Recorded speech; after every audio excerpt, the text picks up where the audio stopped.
Once we've optimized DSC, we will launch our testnet. So our testnet will be like a beta version of our blockchain, and that will come out by the end of this year, hopefully before Christmas. That's our goal.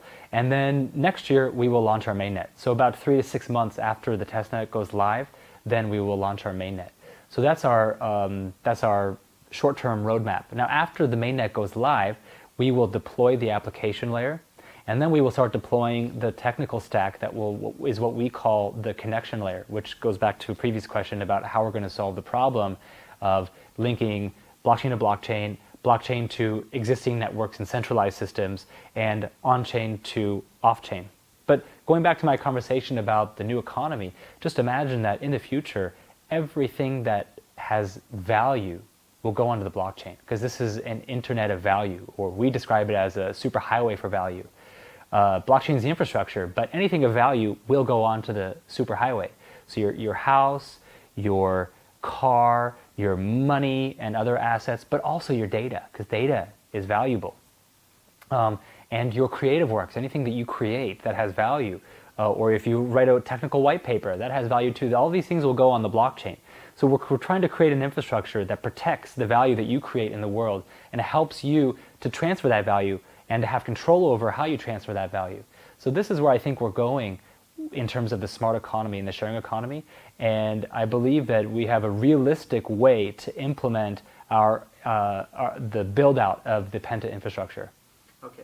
And could you please share with us some few more words of the highlight of Penta? Yeah. Like I said, our core mission at Penta is to make sure that we're lowering the barrier to entry, increasing the economic inclusion of people who participate in our ecosystem. One thing I want to say is that we talk a lot about the technology, but the true value proposition of blockchain is the end user. It's the ecosystem. It's not the technology so much as it's what the technology can do for you and what problems the technology can solve in our real economy. So that's what we're focused on at Penta.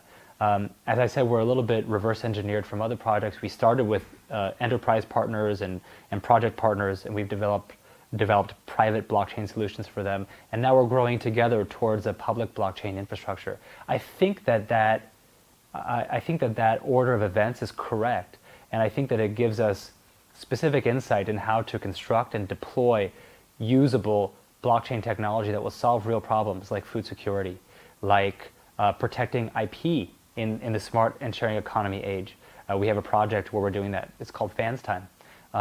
We are building projects right now that will solve the problem of the new credit economy, where when you apply for credit, your data in terms of your credit rating is important, and you need that to be up on the blockchain so you can control who has access to your data. We're doing a project where we're working with a government partner to it's what we call it. It's an Internet of Things meets social governance project where we're trying to solve the problem of sorting garbage and recycling.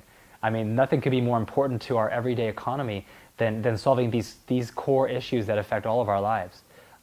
So I believe that what we're doing with Penta is we're building a reliable, robust blockchain infrastructure that will power the economy of tomorrow. That's great.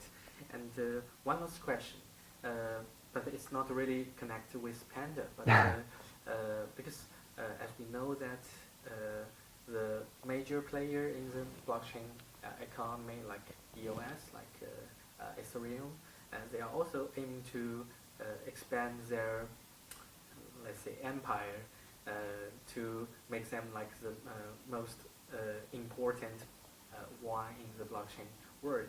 So how do you think about the future of Ethereum or maybe EOS and Bitcoin, and how do we maybe fight with them? For me, I don't think about it that way. Okay. I don't think that this is a zero-sum game. Okay. So I think the answer is we don't fight them, we work with them. Okay. Any platform that is successful in building a robust and reliable ecosystem or infrastructure for blockchain, we want them to be our partners. Because listen, we don't see a future where there's only one public blockchain or two public blockchains. There's going to be many, many, many public blockchains. That's why the question of interoperability is so important to solve, because we have to make sure that these blockchains can communicate with one another, that value can transfer from the Ethereum blockchain or the EOS blockchain to the Penta blockchain, that it can be done securely, seamlessly, and quickly. This is one of the problems that we have to solve. And so I see a future with many blockchains working together, and if you are an application developer, it's not going to be you choose Ethereum or you choose Penta. You're going to think about who are your end users, who are the customers you're trying to reach. And then you're going to look at the ecosystems. And I come back to this as the most important thing, is building a community. You're going to look at the communities that exist with each of these platforms, and you're going to say, okay, I want to put my platform on Ethereum and reach out to their consumers and their ecosystem. I also want to put my application on Penta, because I want to reach out to their consumers and their users. And so that's the future that I see. It's just like right now, if you have an application on your iPhone, that same application is running on Android. It's not mutually exclusive. So I see a future of cooperation, not a future of zero-sum game. Yeah, I mean, I think that competition is good, it's healthy competition, but let me tell you something different about this blockchain era from previous industries, let's say. It's that it's about open source data sharing and open source coding. I can't think of any other industry that was quite like this. This is an industry where people aren't really patenting their codes or patenting and using patent protections to protect them from people stealing their industry secrets. No, this is about open source technology. So people are building solutions to the same problems and then putting that open source information up on the internet, where anybody can download it and put it onto their blockchain and fork another blockchain. So in this way, what we're really achieving is the ability to crowdsource our workforce. That means that when we encounter a problem, instead of one head or two heads trying to solve a problem, we can reach out to the community at large. And anybody who wants to share our process in solving a problem can. And that's the beauty of this economy that we're going to. It's increased inclusion.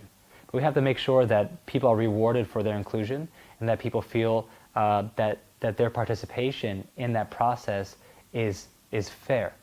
And so community is the key thing that we have to be focused on, how to build a community. We live in a world where we're still citizens of nation states. We still have passports and national identities, but the economy in many ways is already a global economy. The economy already is not restricted by national borders. And when we talk about technologies like blockchain, blockchain is the kind of technology solution that is moving towards an increasingly globalized economy. That's great.